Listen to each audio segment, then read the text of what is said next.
making a list of things they don't teach you at school. They don't teach you how to love someone. They don't teach you how to be famous. They don't teach you how to be rich or how to be poor. They don't teach you how to walk away from someone you don't love any longer. They don't teach you how to know what's going on in someone else's mind. They don't teach you what to say to someone who's dying. They don't teach you anything worth knowing, do they? My name is Elie Kesrouani, and I'm a storyteller. The way I see it, books are simply co-workers, just like me. They're storytellers. The way I see it, people are made of pages. Every one of us has a story of his own that he repeats to himself every day, deep inside him. That story makes us what we are. Now there are many things that life will force us to write on our pages, things we wish we can remove, things we wish we can erase, but that can't be done. The only thing you can do is this.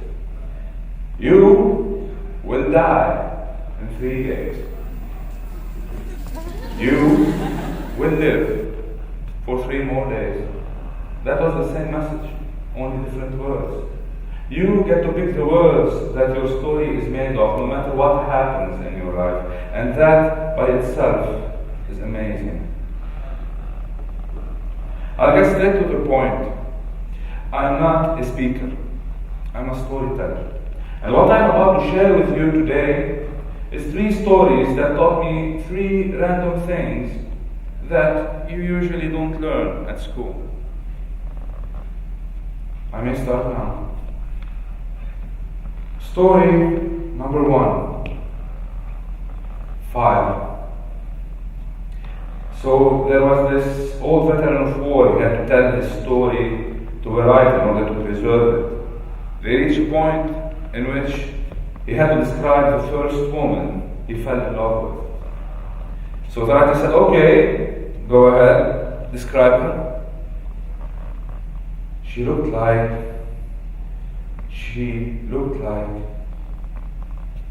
how the hell do you expect me to describe her with words if until now I don't know how the hell I felt the first time I saw her?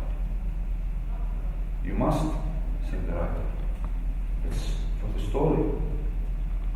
There are no words that can describe her. If you are going to force me to use words to describe her, then I will use the least words possible, and you will not ask me again.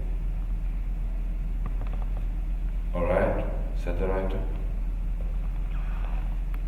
There are many kinds of fire. Candlelight is light and friendly. Campfire is warm for one night, but cold the second day. Coal fire is not much to look at, but underneath is warm coal that lasts for a very long time. And wildfire is so beautiful to watch, but from far, far away. Yet did you ever wonder what gets us to lean toward fire? It's not the light it gives. It's not its shape. Those appease our eyes. It's the warmth.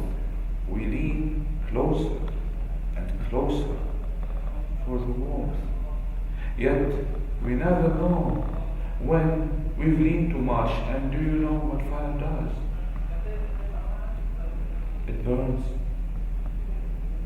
That is how she looked like. Point. Now imagine that this kind of story was made as a movie. What would she look like? Which actress would fit her the most? Angelina Jolie? No. Penelope Cruz? No. She looked much more beautiful in your mind, didn't she? she was perfect. That is the difference between books and movies.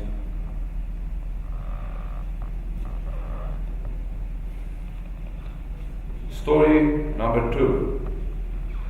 Now there was this man going to his job, nice suit, nice tie, wasn't in a hurry, had to take a shortcut, fast paced, went through a graveyard, no time to think. He reached a point in which he saw something that made him freeze. The edge of his eye. He looked at it. Jimmy, 10 minutes, written on a tombstone. What? The next one, John, 3 hours. George, 1 year. 1 month, 3 days, 3 weeks. What the hell was going on there? And then he saw the undertaker and he asked him, excuse me, how come all those people only lived that much? And the undertaker smiled and he said, oh no, my friend, that is not how long they have lived. That is the time in which they were happy in their lives. You came here today. How much time did that take you? 15 minutes? Half an hour? Traffic in Lebanon? 3 hours? Yet whenever you try to remember that, you remember it in a second. You came here today. Yet the first time the first person you loved puts his hand on yours and whispered in your ears, stupid, childish things that made you stop breathing for a second. How much time did that take? 2 seconds. Yet whenever you try to remember it, you will remember it in a pace so slow that it might even last for a lifetime. Slow moments are the most important moments of your life, but they're the most beautiful moments of your life. Yet slow moments are always found in the least obvious places. They're usually in that 5 minutes break you take from your work, from your plans. They're usually found on that bench when you're waiting for a bus. They're usually found when that red light goes on and you have 2 full minutes to enjoy.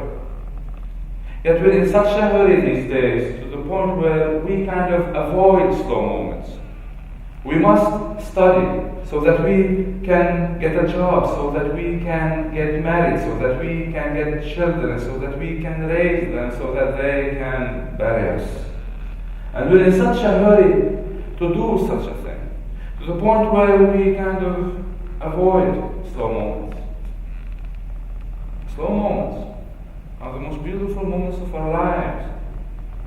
This is something books teach you, how to recognize them and how to enjoy them. Story number 3. The logic of man is a joke. That's a personal favorite. So there's this story that Neil Gaiman wrote about Lucifer having a conversation with Morpheus, what we know as dreaming. And it starts by Lucifer saying, hey Morpheus, I quit. What? I quit. What do you mean? I'm closing heaven. What will you do with all the souls in there? I'm sending more away. What will you do? I'm going to go to the beach, build a house, learn how to dance, and how to play piano. Why are you doing that? Honestly, Morpheus, I'm tired. After years and years of torturing people for sins, they always blame me for making, as if I was sitting on their shoulders, saying, Satan made me do this, Lucifer made me do that, and I don't force anyone to make any mistake. Just no mistakes. But they're too afraid to admit it. We would rather blame anything but ourselves for our mistakes. That is something society taught us to do. Because as society, none of us is willing to admit that all his failures were the result of his own decisions. None of us is willing to accept that he's a zero.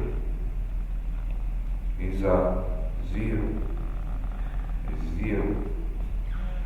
Speaking of zeros, there was this book called Zero, the biography of a dangerous idea. It stated that zero is not a number, it's the absence of numbers. And from zero came all the rest of the numbers. Man is so afraid of things he cannot define, to the point where he creates all his logic out of his fear of those things, like zero, for example. So from zero, man created his logic, equations, math, everything that has to do with it. But whenever you add zero into any equation, he destroys it. Times zero, and he destroys everything.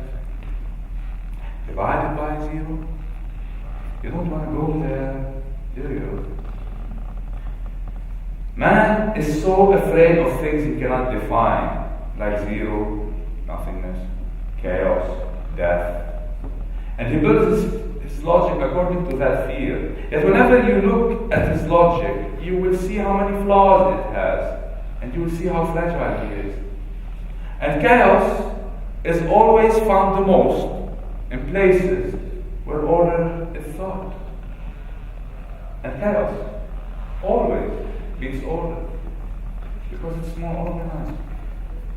The philosophy of Lucifer, for example, why did he fall? He fell because he didn't want to be ordered around. He fell because he couldn't accept appealing to weaker creatures, humans, in that case. He fell because he wanted to be free. Now, if you think a bit about the reasons why he fell, the reasons that he represents, the ideas that made him fall, you will notice that subconsciously you aspire to those ideas and you try to apply them every day. None of us likes to be ordered around. None of us will accept a bidding to weaker individual, and every one of us wants to be free. In the top 100 comic characters, number one was the Joker. Of all those heroes, number one was a villain. Why? He's a murderer.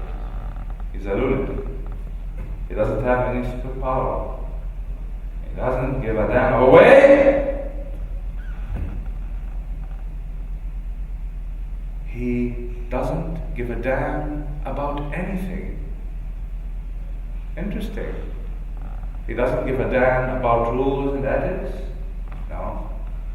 He doesn't give a damn about money. He burned a lot of it anyway. He doesn't give a damn about all those things we're afraid of.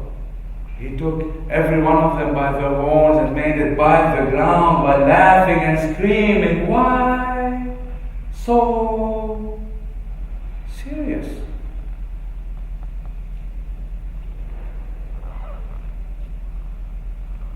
The reason why we love the Joker is because the Joker lets us empty out all that steam of hatred we have toward all those rules and ethics that society is chaining us with. And subconsciously we all know that most of those rules and ethics are only making our lives miserable. So there was a fire in a backstage. The clown went out to warn the crowd. He screamed, "The theater is burning!"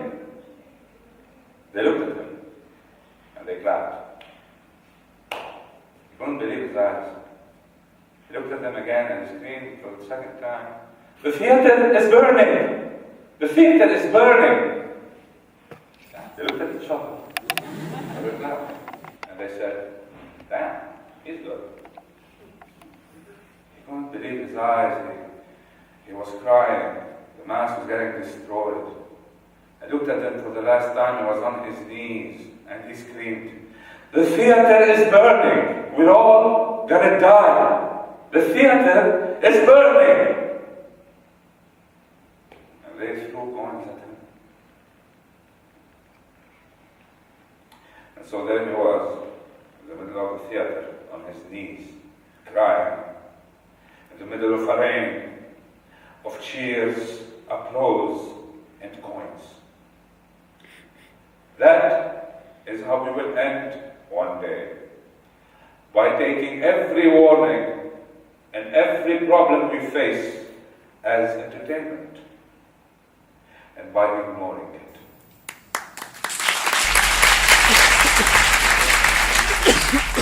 Epilogue.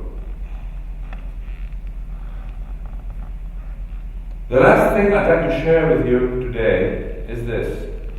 No one hates reading. If you don't like reading, then you obviously didn't find the right book for you.